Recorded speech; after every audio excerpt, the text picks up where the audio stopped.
আসসালামু আলাইকুম, hello guys, welcome to my new another blog video. প্রতিবারের মতনই নতুন একটি ব্লগ নিয়ে আপনাদের মাঝে চলে এসেছি। অবশ্যই ভিডিও টিউটোরিয়াল দেখে বুঝতে পারছেন আজকের ভিডিওটি কী রিলেটেড হতে যাচ্ছে।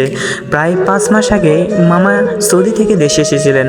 এই কয়েক মাসে তার সঙ্গে কাটানো প্রতিটি মুহূর্ত ছিল আনন্দ, হাসি আর অসংখ্য স্মৃতিতে ভরা। কিন্তু সময় তো কারোর জন্য থেমে থাকে না। অবশেষে সেই বিদায়ের দিনও চলে এলো। সকালে মামাকে ছাড়ার উদ্দেশ্যে হজরত শাহজালাল আন্তর্জাতিক বিমানবন্দরে রওনা দিলাম। আসার সময় যেমন আনন্দ ছিল, যাওয়ার সময় ঠিক ততটাই কষ্টে ভরে উঠেছিল মন। গাড়ির ভিতরে গল্প করতে করতে কখন যে কুমিল্লা দাউদকান্দি গ্যাস পাম্পের এখানে চলে এসেছি টেরই পাইনি। কুমিল্লা দাউদকান্দি গ্যাস পাম্পের এখানে এসে আমি হতভম্ব হয়ে পড়লাম যে এখানে রেস্টুরেন্টের উপরে কার্ড দাঁড়িয়েছে, যেটা অনেকজনের ভিডিওতে আমরা দেখেছি। সেটা আজকে সরাসরি সচক্ষে দেখলাম। অবশ্যই দেখে অনেক ভালো লাগলো। আমরা একটু দেরিতে রওনা হয়েছিলাম, তাই সবার মধ্যে একটু তাড়াহুড়া কাজ করছিল। মামার মধ্যে তো পুরো রীতিমতো টেনশন ঢুকে গিয়েছে। মামার হাতে মাত্র 4 ঘন্টা, তার মধ্যে বিমানবন্দরে পৌঁছাতে হবে এবং ইমিগ্রেশনের আনুষ্ঠানিকতা সম্পূর্ণভাবে শেষ করতে হবে। ঢাকা চট্টগ্রাম মহাসড়ক ধীরে যেতে যেতে মনে হলো বাংলাদেশের সড়ক ব্যবস্থা যোগাযোগ উন্নত হয়েছে। চারপাশে আধুনিকতার ছোঁয়া স্পষ্ট। রাস্তার দুই পাশে নতুন নতুন গাছ এবং শিল্প প্রতিষ্ঠানের আবাসন প্রকল্প নগরায়ণ দৃশ্য দেখতে ভালোই লাগছিল। রাস্তায় প্রচুর যানজট থাকার কারণে ড্রাইভার মামা আমাদেরকে শর্টকাট রাস্তা দিয়ে নিয়ে যাওয়ার সিদ্ধান্ত নিলেন। যেহেতু তিনি নিয়মিত শহরের বিভিন্ন রাস্তা চলাচল করেন, তাই অলিগলি তার বিকল্প পথগুলো তার বেশ ভালোই জানা। সেই অভিজ্ঞতার কারণেই অল্প সময়ে যানজট এড়িয়ে এগিয়ে যেতে পারছিলাম। পথিমধ্যে তিনি আমাদের বসুন্ধরা কমপ্লেক্সের আওতাধীন একটি সুন্দর এলাকা ঘুরে নিয়ে গেলেন।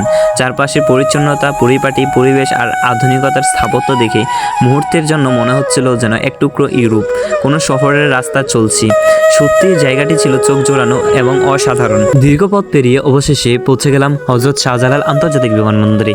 সেখানে পৌঁছে দেখি হাজারো স্বজনহারা ব্যথা নিয়ে অনেক হৃদয় বিদারকভাবে কান্না করছে। অবশ্য তাদের কান্না দেখে আমাদের চোখের কোনো একটু পানি চলে এসেছিল।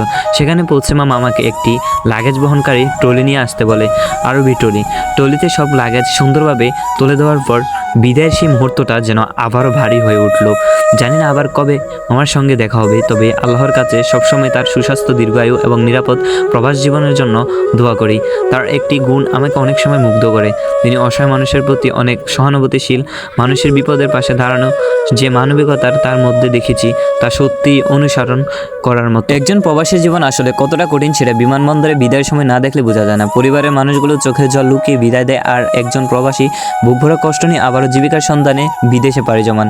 ফেরার পথে ঢাকার পরিষ্কার পরিচ্ছন্ন রাস্তাগুলো ভালো লাগলে মহাসড়কের পাশে জমে থাকা ময়লার স্তূপগুলো চোখে পড়ে খারাপ লাগলো। এগুলোর কারণে পরিবেশ যেমন নষ্ট হয়, তেমনি পথচারী ও যাত্রীদের নানা ভোগান্তি পোহাতে হয়। আশা করি এই বিষয়ে সংশ্লিষ্ট কর্তৃপক্ষ আরও কার্যকর ব্যবস্থা নেবে। চলতে চলতে হঠাৎ করে শৈশবের দৃশ্য চোখে পড়ল।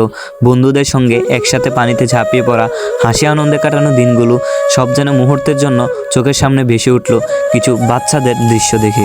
মানুষের জীবন কখনোই থেমে থাকে না, স্বপ্নের মতো বাইতে থাকে। অবশ্য আজকের ভিডিওটিকে ভালো লাগলে চ্যানেলটিকে সাবস্ক্রাইব করবেন।